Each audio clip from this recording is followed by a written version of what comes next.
So புயல் எப்படி கரையை கடக்குது, எங்கே கரையை கடக்குது அப்படிங்கிறத நம்ம ஷார்ட்டாக பார்த்துருவோம். ஸோ இன்றைக்கி நவம்பர் 28 நைட்டு 10 மணி ஆக போகுது. ஸோ இப்போ பார்த்திங்கன்னா புயல் நமக்கு இலங்கையை விட்டு அந்த பக்கம் தமிழ்நாட்டு பக்கம் மூவ் ஆகிடுச்சு. ஸோ மூவ் ஆகிட்டு வந்துட்டுருக்கு. ஸோ இது வந்து இன்றைய நிலவரம். ஒரு நாள் ப்ளஸ் போட்டோம்னா நாளைக்கு நேரத்துக்கு பார்த்தோம் அப்படின்னா கிட்டத்தட்ட நெருங்கி வந்துட்டுருக்கு. ஸோ இதுக்கு முன்னாடி பார்த்தது டைரெக்ஷன் வேறு டைப்பில் போச்சு. பட் இப்போ பார்த்திங்கன்னா நம்ம கடலூர் பாண்டிக்கு நேராக வந்திருக்கு. நாளைக்கு பார்த்திங்கன்னா கடலூர் பாண்டியை கிராஸ் பண்ணுறதுக்கான சான்சஸ் இருக்குது.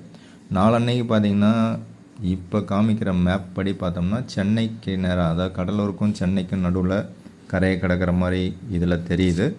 ஸோ இது வானிலை என்பது எப்படி வேணாலும் மாறும். ஸோ அந்த மேப்பில் நீங்கள் பார்த்த வரைக்கும் பாண்டியிலேருந்து சென்னை இல்லை கடலூர் டு சென்னை எப்படி பார்த்தாலும் நாகப்பட்டினத்துக்கும் சென்னைக்கும்